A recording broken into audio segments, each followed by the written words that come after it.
Gretel. Sa isang kubo malapit sa kagubatan, naninirahan ang magkapatid na sina Hansel at Gretel kasama ang kanilang ama at madrasta. Ang ama nila ay isang mangdudroso. Noong kinakapos sila sa pagkain, nasabi nito sa kanyang asawa, Anong mangyayari sa atin? Halos wala na tayong makain. Nangangamba ako na magutom ang aking mga anak. Walang pakialam ang madrasta dahil hindi naman talaga niya mahal ang magkapatid. Sa halip ay binabalak niyang ilayo na lang ang mga ito. Pagkapasok ni Hansel at Gretel sa kwarto, sinabi niya,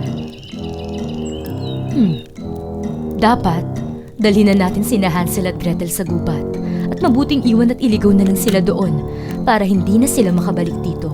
Dahil kung ganun, hindi na natin kailangan mag-alala o mamroblema pa. Bawas pasanin pa sa atin yun, di ba? Kaya bukas dapat mailayo na natin sila. Silang dalawa. Hindi pwede. Hindi ko magagawa yan sa mga anak ko. Sila na lamang yaman ko. Hindi tama. Pero pinilit pa rin ng madrasta ang asawa sa kanyang makasariling plano. Ano? At dahil gising pa ang magkapatid, narinig nila ang naging pag-uusap. Ano nang gagawin natin? Kaya naman, pinakalma siya ni Hansel. Shh! Huwag kang umiyak, Gretel. Hindi kita pababayaan. Tama, miniisip na akong paraan. Pagsapit ng gabi ay sinuot na ni Hansel ang kanyang jacket at dumaan sa pinto sa likod ng kanilang bahay. Sa pamamagitan ng liwanag ng buwan, nailagay ni Hansel ang mga maliliit na bato sa daan para magsilbing marka upang hindi sila maligaw.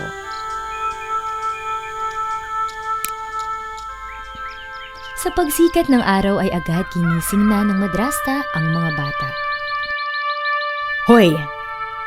Bumangon na kayo. Pupunta tayo sa gubat para mangahoy. At ito ha? Yan. Paghatian nyo yan. Dapat tipirin nyo yan dahil wala na tayong iba niyan. Hay, naiintindihan nyo ba ako?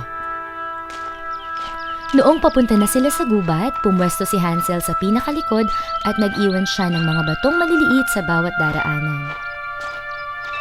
Hansel, okay ka lang? Bakit tilang bagal mo maglakad? Tinitingnan ko lang po sa likod yung mga nakaupong puting pusa sa bubong. Tila kumakaway. Ay nako! Ikaw talaga, Hansel. Hindi yun mga pusa, no? Sikat yun ang araw na natatanaw sa bandang itaas ng bubong. Itong batang ito. Sa gitna ng gubat ay lumikha sila ng apoy. O mga anak, gagawa tayo ng apoy. Lumapit kayo rito ng bahagya para hindi kayo gaanong ginawin.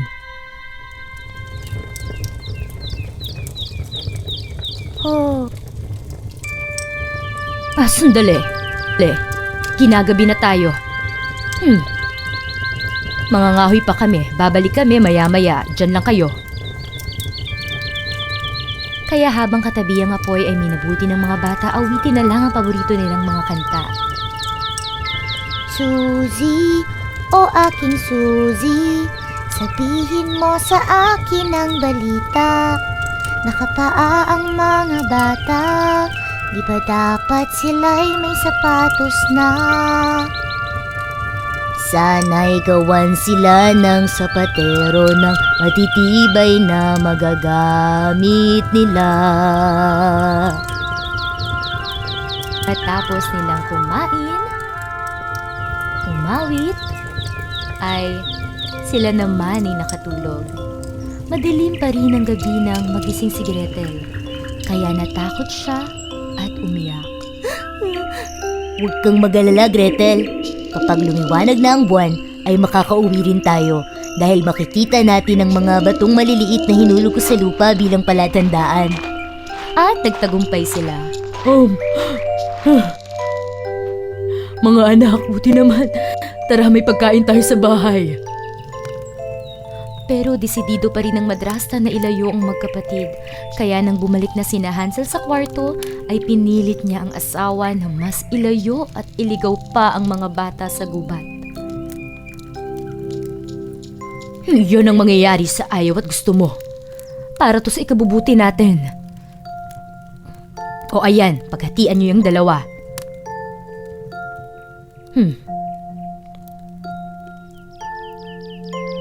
Muli pumunta sila ng gubat pero dahil hindi nakapag-iwan si Hansel ng mga bato ay ang mga piraso ng tinapay na lang ang hinulog niya bilang palatandaan. Huwag kang mag-alala, Gretel. Makakauwi tayo dahil sa tinapay na to. Sa kasamaang palad ng mag-uumaga na ay hindi na nila makita ang pira-piraso ng tinapay. Yun pala ay kinain na ito ng mga ibon. Patuloy na naghanap ang mga kapatid.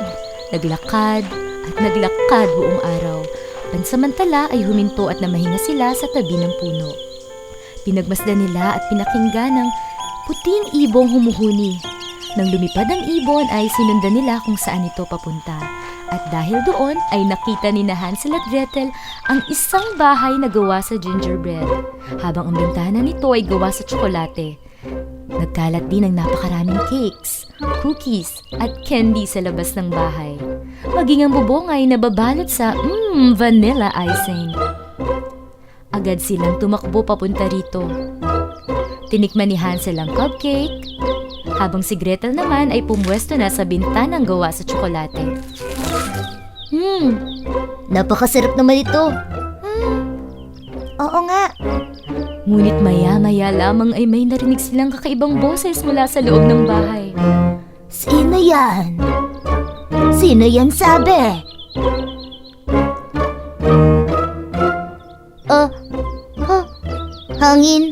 Hangin. Bumukas ang pinto at mula dito ay lumabas ang isang matandang babae at sinabi, Huwag kayong matakot sa akin. Hindi naman ako nananakit ng bata. Sumama kayo sa akin sa loob at alam kong gutom at pagod na kayo. Dinala niya ang mga bata sa loob ng bahay at binigyan sila ng mga pancake at baso na punong-puno ng gatas. Ay, alam nyo, ako lamang ang mag-isa rito at ako ay masaya na kayo ay aking makakasama. Masayang masaya.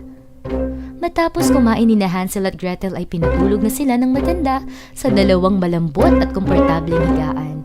Ngunit ang inaakala nilang mabait ay isa palang masamang bruha.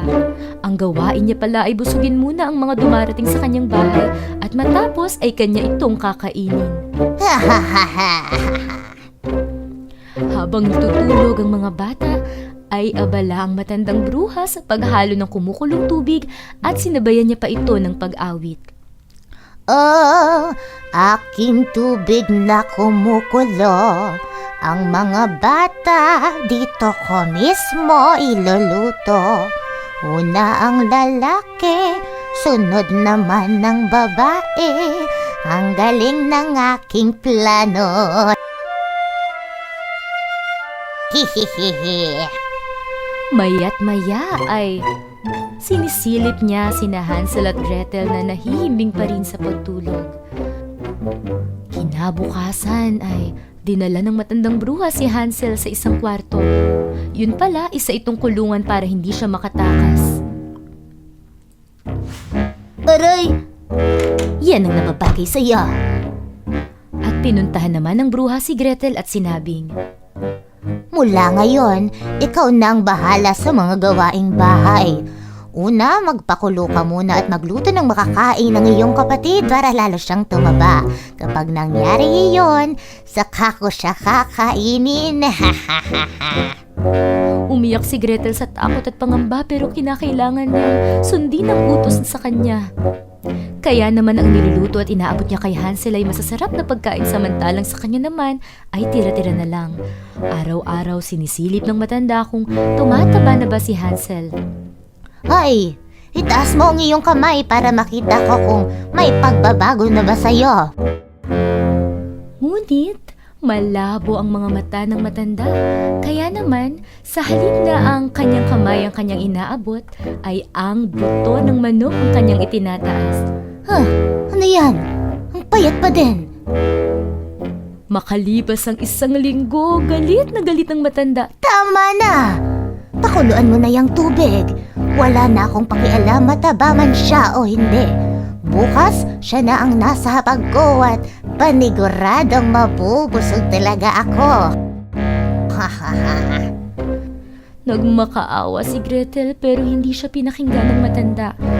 Kinabukasan, ang utos nito sa kanya ay, Habang pinakukuluan mo yan, pumunta muna tayo sa harap ng oven.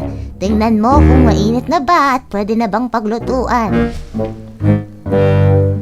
Simple lang ang utos ko kaya dapat ay madali kang makaintindi.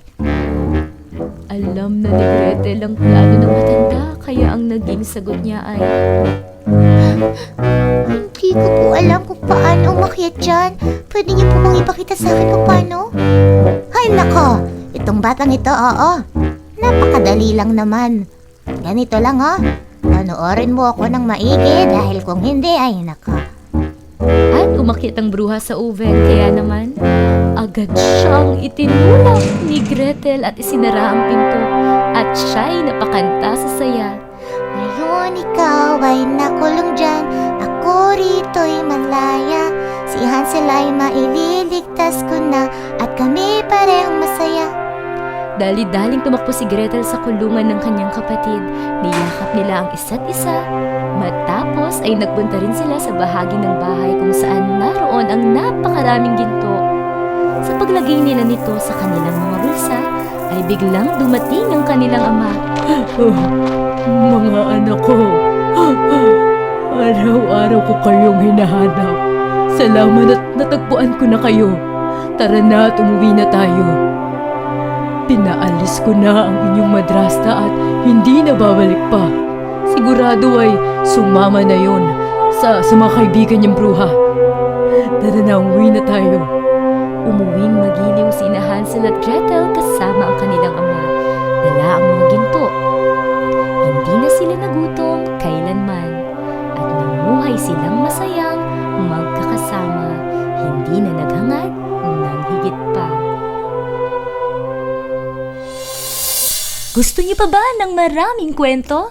Mag-subscribe na sa aming channel, imbitahan mo na rin ang iyong pamilya at mga kaibigan at sama-samang mag-enjoy sa Magic Box Filipino kung saan puno ng kasiyahan at pagkatuto.